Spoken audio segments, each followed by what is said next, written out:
네, 두 분 솔리스트의 찬양 감사합니다. 잠깐 천상세계에 갔다 온 것 같죠? 네, 감사합니다.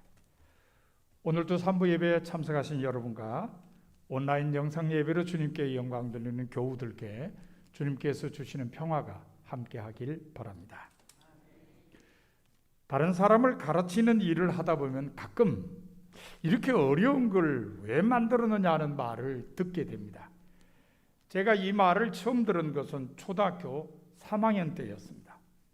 제 초등학교 3학년 담임선생님은 배광식 선생님이셨습니다. 그때 선생님이 구구단을 외우지 못하는 친구들에게 방과 후에 나머지 공부를 하라고 하셨습니다. 여러분 어렸을 적 기억 생각나시죠?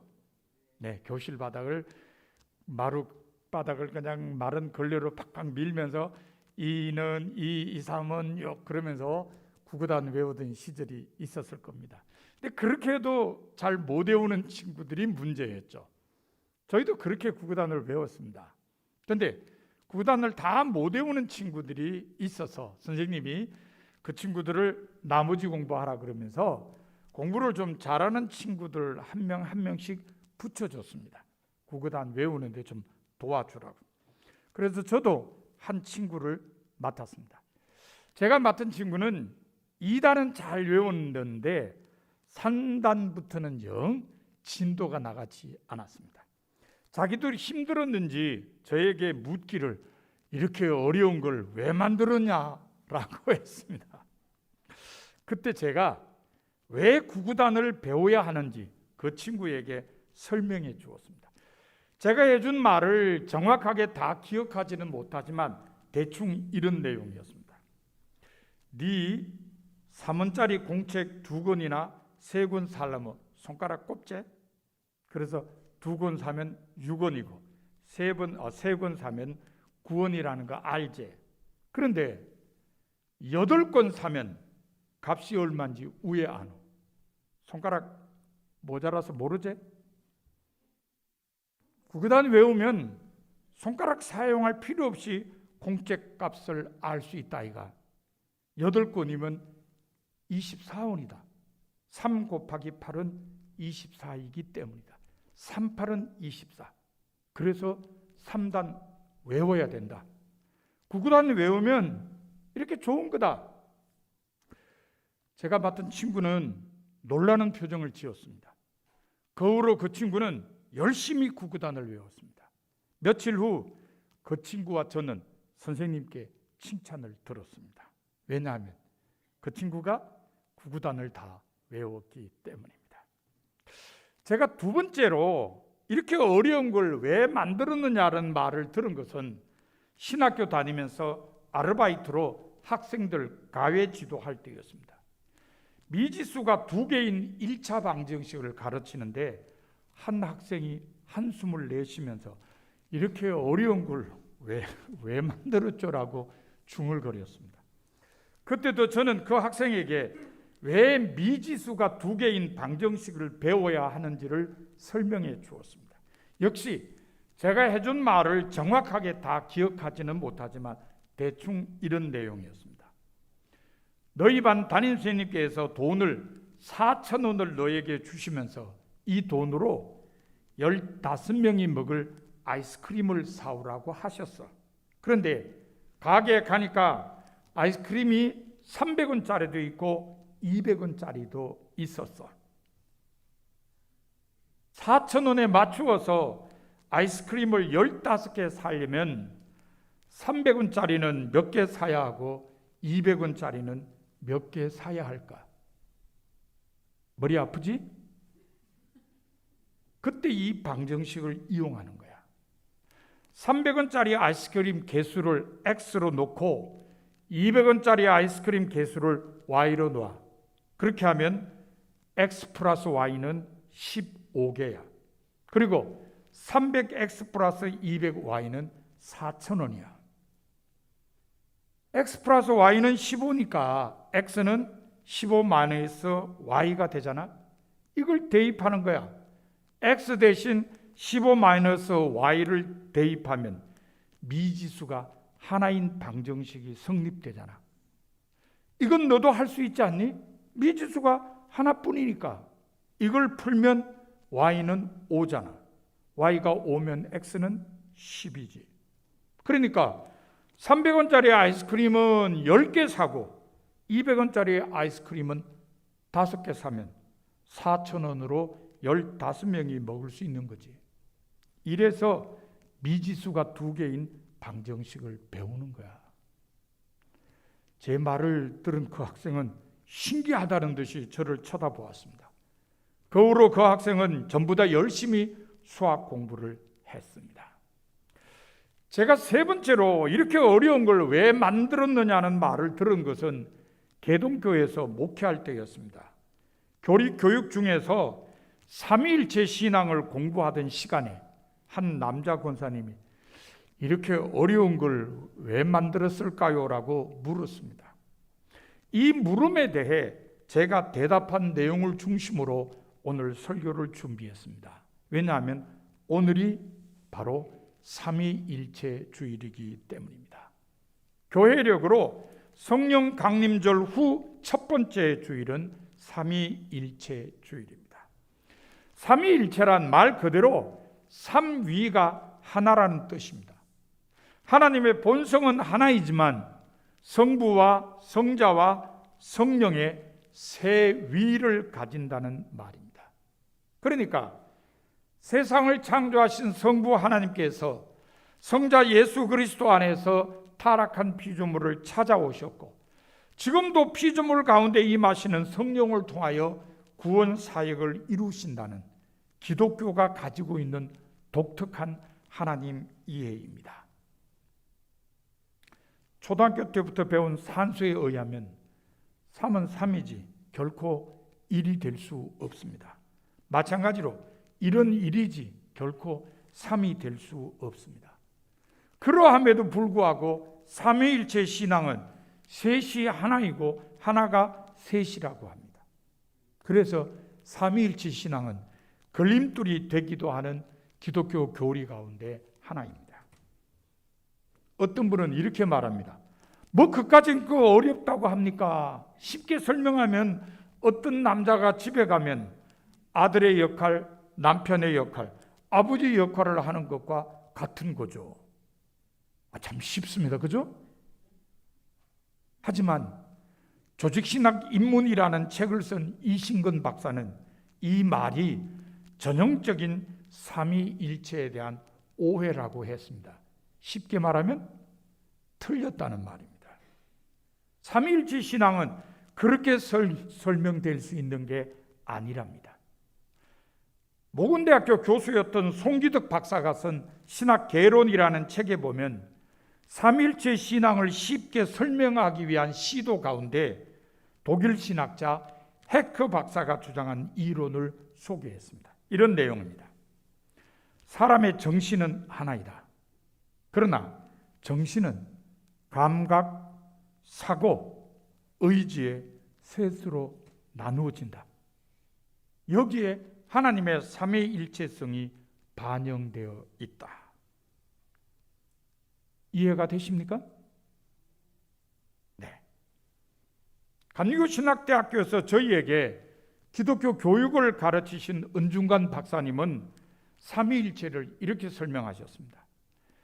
말이 다른 사람에게 들려지기 위해서는 말하는 사람과 말하고자 하는 내용 그리고 말하는 행위가 있어야 한다.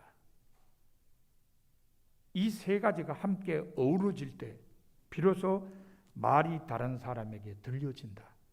이게 삼위일체다. 이런 설명을 들으면 한편으로는 이해가 되는 듯 하면서도 명쾌하게 정리가 되지는 않습니다. 그만큼 삼위일체론 자체가 어렵기 때문입니다. 그러면 이 어려운 교리를 왜 만들었을까요? 앞서 언급한 이신근 박사가 쓴 조직신학 입문이라는 책에 의하면 삼위일체 신앙이 분명하게 수립된 동기는 이단 사상을 방어하는 데 있었습니다. 특별히 예수 그리스도에 대한 이해와 연관이 있었습니다. 이승건 박사는 독일 신학자 오토 웨버 박사가 한 주장을 참조하며 사도시대 이후 교회는 예수님에 대한 이해 가운데 두 가지 극단적 이론을 배척했는데 그것은 종속론과 양태론이라고 지적했습니다.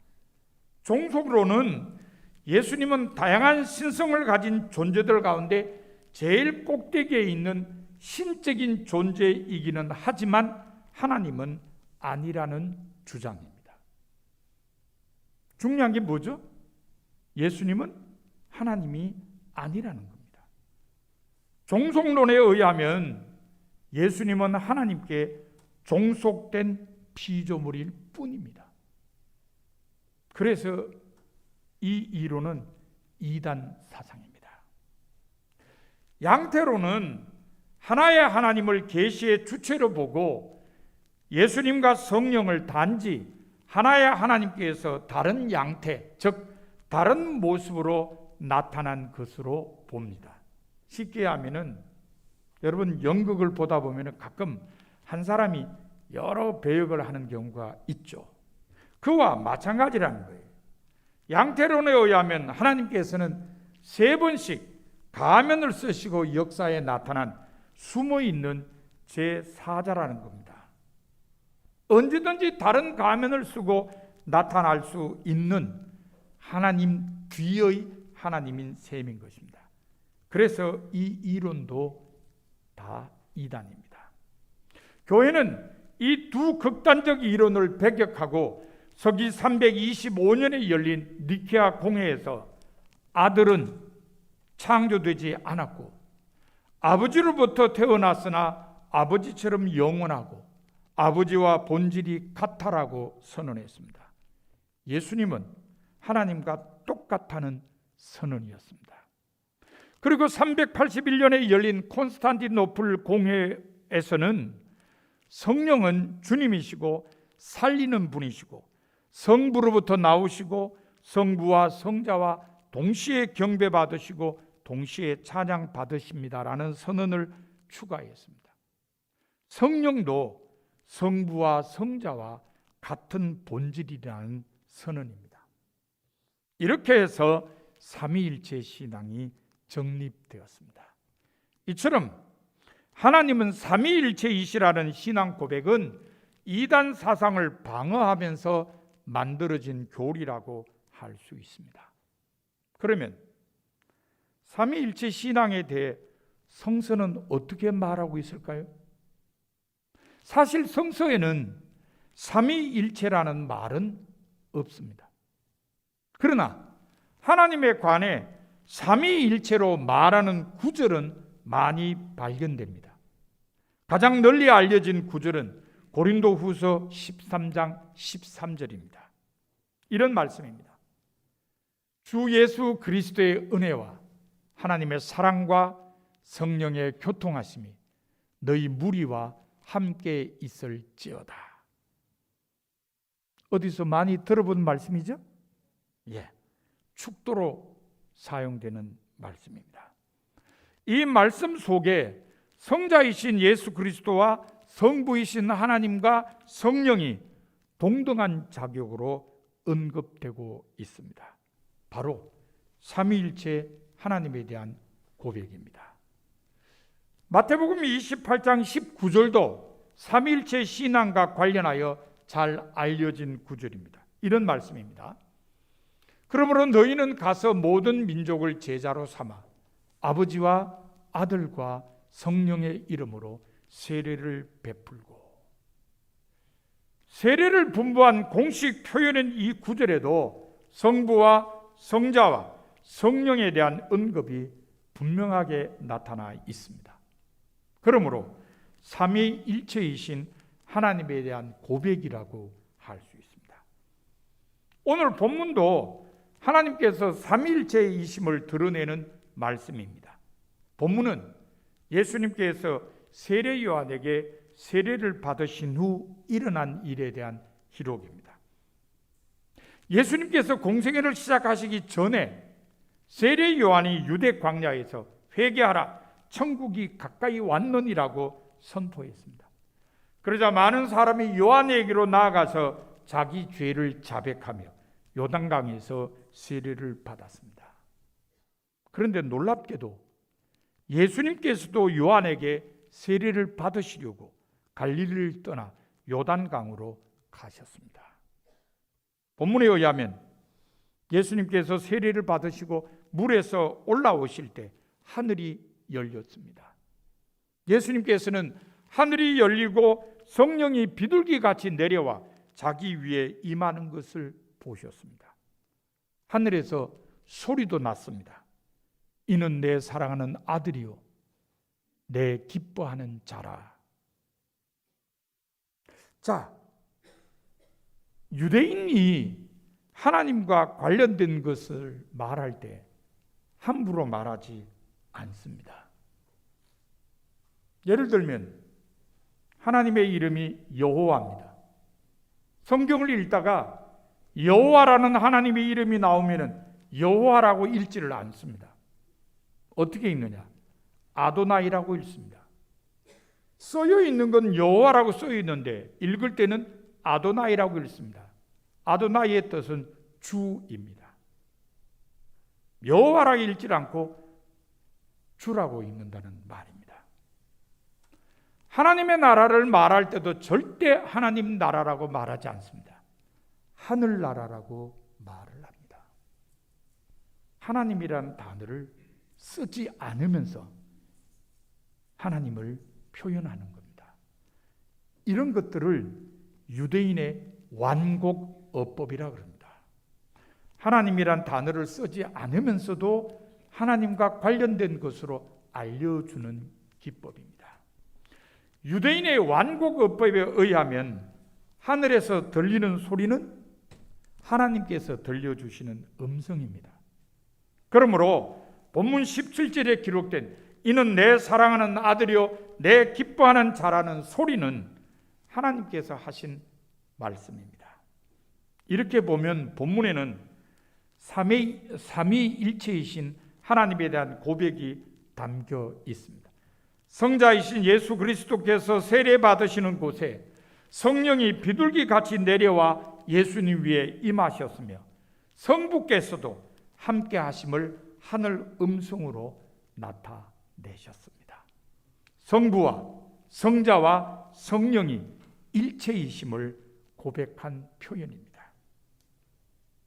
이러한 구절에서 우리는 초대교회 제자들은 하나님 아버지와 예수 그리스도와 성령이 같은 신적 존재이며 함께 인간에게 구원을 주신다고 믿었기 때문에 세례를 베풀거나 축도를 할 때 성부와 성자와 성령의 이름으로 했음을 알 수 있습니다. 제자들은 자기들이 한 체험을 통해 예수 그리스도께서 하신 구원 사역은 삼위일체 하나님께서 공동으로 하신 사역이라는 결론을 얻게 되었습니다. 이처럼 성서에는 삼위일체라는 말은 없지만 하나님에 관해 삼위일체로 말하는 구절은 많이 있습니다. 그래서 이단 사상들이 교회를 위협할 때 이런 구절들을 근거로 삼아 삼위일체를 기독교 신앙으로 이론화했습니다. 그렇다면 이 삼위일체 신앙이 21세기를 살아가는 우리에게는 어떤 의미가 있을까요? 삼위일체론 전통과 실천적 삶이라는 책을 쓴 광미숙 박사는 삼위일체론이 가르쳐주는 실천적 원리에 대해 세 가지를 말했습니다. 첫째는 서로 구별되는 다른 존재들이 각자 지니고 있는 다양성을 존중하고 함께 어우러져 공존하는 삶을 살아야 한다는 것입니다. 그렇습니다. 삼위일체이신 하나님께서는 획일적인 하나님이 아니시고 세 위가 서로 다양성 속에서 공존하신다는 사실을 통해 나와는 다른 사람들에 대해 존중하며 수용하는 자세를 배울 수 있습니다. 그러므로 우리는 다양성을 존중하시는 삼위일체 하나님의 존재 방식을 본받아 서로가 다름을 인정하고 함께 어우러져 공존하는 삶을 살고자 노력해야 합니다. 삼위일체 신앙이 가르쳐주는 두 번째 실천 원리는 상호 내주하는 관계적인 삶을 살아야 한다는 것입니다. 삼위일체이신 하나님께서는 결코 홀로 거하시는 고독하신 존재가 아니십니다. 자신에게만 관심을 기울이는 폐쇄적인 존재도 아니십니다. 사랑이 그 본질이신 관계적이고 공동체적인 존재이십니다. 다른 위들과 끊임없이 상호 교류하시고 관계를 맺으시는 열려있는 대화적 존재이십니다. 그러므로 우리는 서로 안에 내주하시고 모든 것을 함께 하시는 삼위일체 하나님의 존재 방식을 본받아 서로가 서로에게 의존하고 상호 관계적인 삶을 살고자 노력해야 합니다.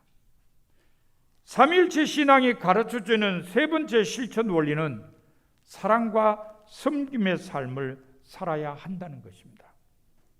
성부와 성자와 성령 세 위는 서로를 인정하시는 아름다운 사귐과 교통 가운데 존재하십니다. 이런 사귐은 서로를 사랑하시고 서로를 섬기시는 삶으로 확대됨으로써 서로를 영화롭게 하십니다. 그러므로 우리는 서로를 사랑하시고 서로를 섬기시는 삼위일체 하나님의 존재 방식을 본받아 서로 사랑하고 서로 섬기는 삶을 살고자 노력해야 합니다. 이처럼 삼위일체 신앙은 서로 다름을 인정하면서도 함께 어우러져 공존하는 삶을 살게 하고 서로가 서로에게 의존하는 상호 관계적인 삶을 살게 하며 서로 사랑하고 섬기는 삶을 살게 합니다. 이러한 삼위일체 신앙은 이 시대 사람들에게 큰 의미를 줍니다. 그 이유는 크게 두 가지입니다. 먼저 이 시대 사람들은 서로가 다름을 인정하고 받아들이는 일을 잘 못하기 때문입니다. 이 시대는 모든 것을 획일화시키려고 합니다. 그래서 인종이나 민족에 대한 차별을 비롯하여 종교나 문명에 대한 차별이나 성차별이 지구촌 곳곳에서 일어나고 있습니다. 그래서 삼위일체 신앙이 주는 의미가 큰 것입니다. 다음으로 삼위일체 신앙이 이 시대 사람들에게 큰 의미를 주는 두 번째 이유는 이 시대 사람들은 개인적인 독립성과 자립성을 지나치게 강조하는 유아 독존의 삶에 지배당하고 있기 때문입니다. 극단적인 개인주의와 이기주의로 인한 이웃과 공동체 상실이 이 시대가 보이는 특징입니다.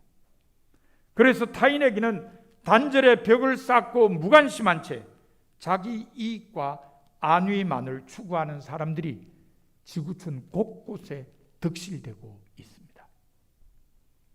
이러한 시대에 서로 다른 사람들과 공존하는 삶을 살게 하고 상호 관계적인 삶을 살게 하며 사랑으로 섬기는 삶을 살게 하는 삼위일체 신앙은 큰 의미를 지니고 있습니다. 이 시대를 변화시킬 수 있는 근거라고 할 수 있습니다. 그러므로 우리는 이 삼위일체 신앙으로 살아감으로써 이 세상을 변화시키는 하나님의 도구들이 되어야 합니다. 사랑하는 성도 여러분, 여러분은 주변 사람들과 어떻게 살아가고 있습니까? 하나님께서는 오늘 삼위일체 주의를 맞은 여러분에게 삼위일체 신앙이 주는 의미를 실천하며 살라고 하십니다.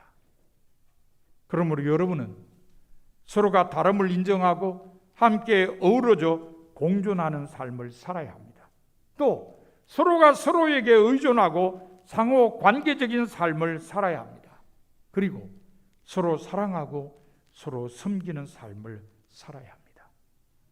여러분 모두 삼위일체 신앙이 주는 의미를 실천하며 사는 성도가 다 되시기를 바랍니다.